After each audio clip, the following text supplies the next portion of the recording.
बर्बादी होई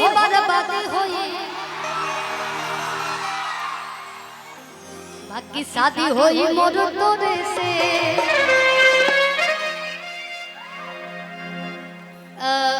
बहुत बहुत आप सबको धन्यवाद इतना सारा प्यार देने के लिए। वाह वाह। लेकिन हम कहीं प्रेम से बोली बंगला मुखी मैया की। ये माई के आशीर्वाद मिलली गाना खाते। बोली बोली पीताम्बरा देवी की। क्या बात है। लेकिन सावन अब ज्यादा दिन नहीं के बचल हम जाना उससे मतलब नहीं के। अरे चंदन सर मेरे को भगा देंगे मंच पर से। जब तक मुझे आदेश नहीं मिलेगा है ना ऑप्शन कि बर्बादी होता शादी करा दिए भोला जी। होने से हट जालो ना तो भोला जी के सांप निकल जाई। हट जालो होने से। आने वाला है क्या अभी झांकी? नहीं झांकी आने वाला है। आप लोग साइड हो जाए थोड़ा। झांकी आने वाला है लेकिन ओकरा से पहले गौरी गाना। अरे भाई मैं गाऊंगी प्रॉमिस में गाऊंगी प्लीज कि करिले सोमारी बचपन से 2 मिनट। अरे मांगिले मनोती अपन मन से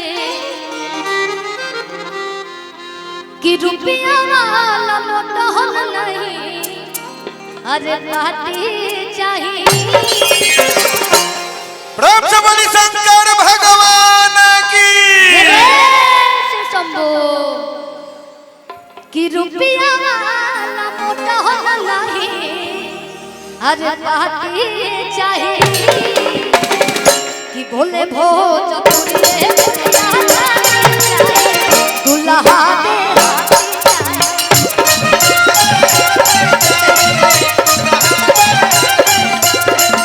और दाम जिए हमारे दुल्हा दे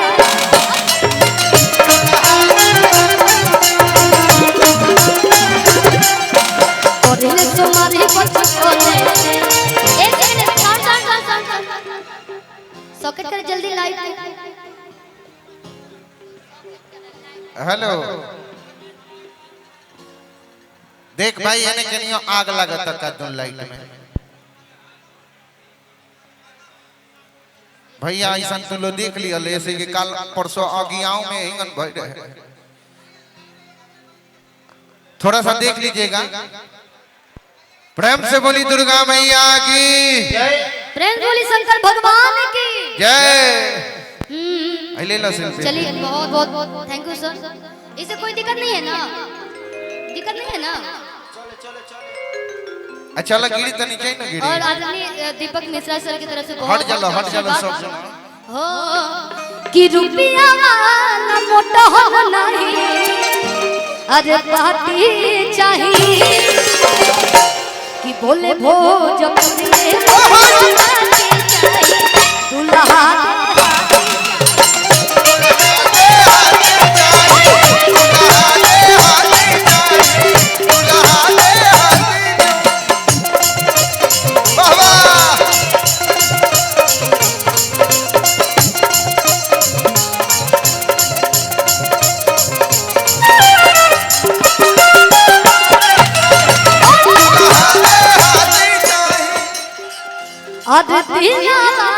हमारा बाबा कि मुझे सबरो बतिया।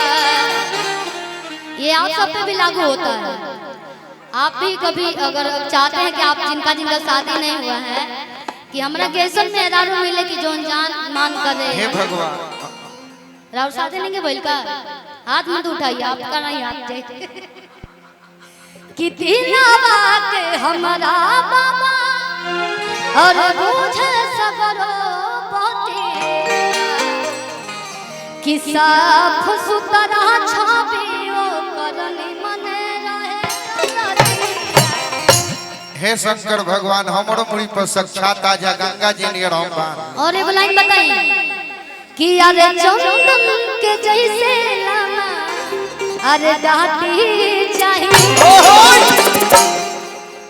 कि अरे बोरजेस के जैसा लाना अरे डाटी चाहिए कि गोलू के जैसा लाना और हमारे नंदन सर ना नंदन भैया कि अरे नंदन के जैसन लारे डांटी जाई। डांटी मतलब समझ में आता ना। ये चारों भाई को धीरे धीरे नाम रख दीजिए, चंदन, नंदन। अरे एगो हमार भजन बाटे भोलेनाथ जी के कि जवन महाजा भोला जी के हर बंधन में बा क्यों महाजा कहा भोला नंदन में बा कि जवन महाजा भोला बंधन में बा जवन महाजा भोला जी के बंधन में बा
देवघर में जल डाले जाए, गांव के शिवाला पे जल डाले और अपन भविष्य के कल्याण खातिर आशीर्वाद पाई। एने चंदन भैया जवन माता तिलक लाल चंदन में बा जवन माता तिलक लाल चंदन में बा ओ माता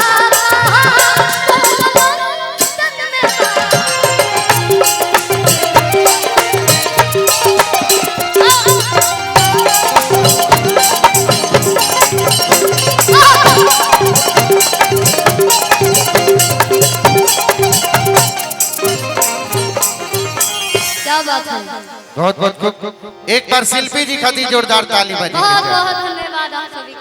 देखिए शिल्पी जी कलाकार बहुत ज्यादा बनी, सब कोई की हाजिरी लाग जाओ। वही में बीच बीच में झांकी भी बा और ये कार्यक्रम 4 बजे सुबह तक चलेला।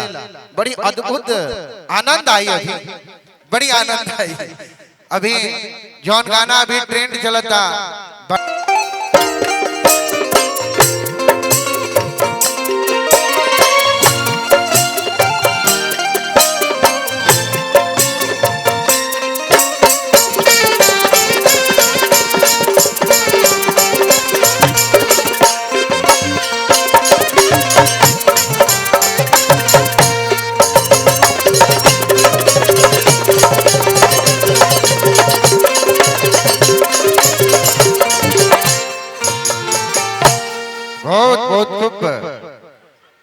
जिनके गीत और संगीत परंपरा की धुन से लिया जाता हो, जिनके गीत और संगीत जब परंपरा बन जाती है, जब हर रस में बजने लगती है, वो गाना परंपरा बन जाती है।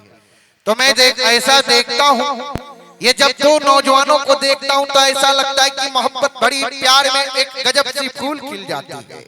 मोहब्बत भरी प्यार में गजब सी फूल खिल जाती है। ये जब दो चेहरा देखता हूँ तो लगता है कि दिल की सुकून आ जाती है।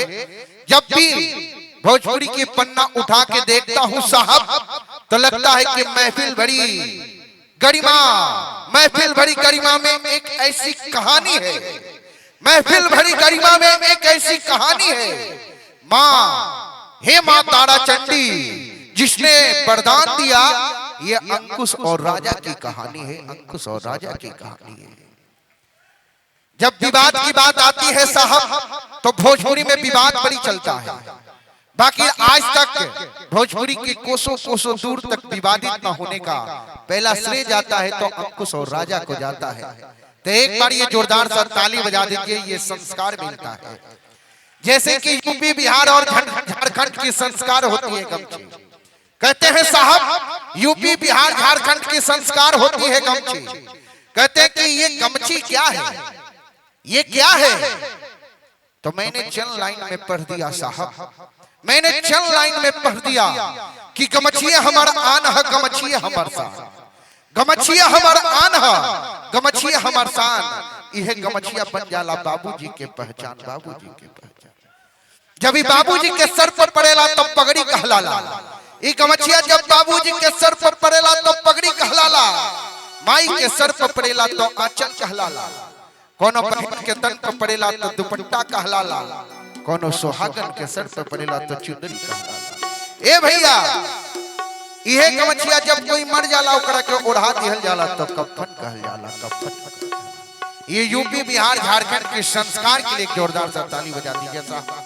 आइए आप सबके बीच में दूरियां न बनते हुए ये माइक्रोफोन समर्पित करता हूं भोजपुरी के वो दुलारे गीत और संगीत की सजी हुई आवाज अंकुश और राजा जी की गीत संगीत सुने खातिर एक परसानी हल्ला करके बता दो भैया। जय हो।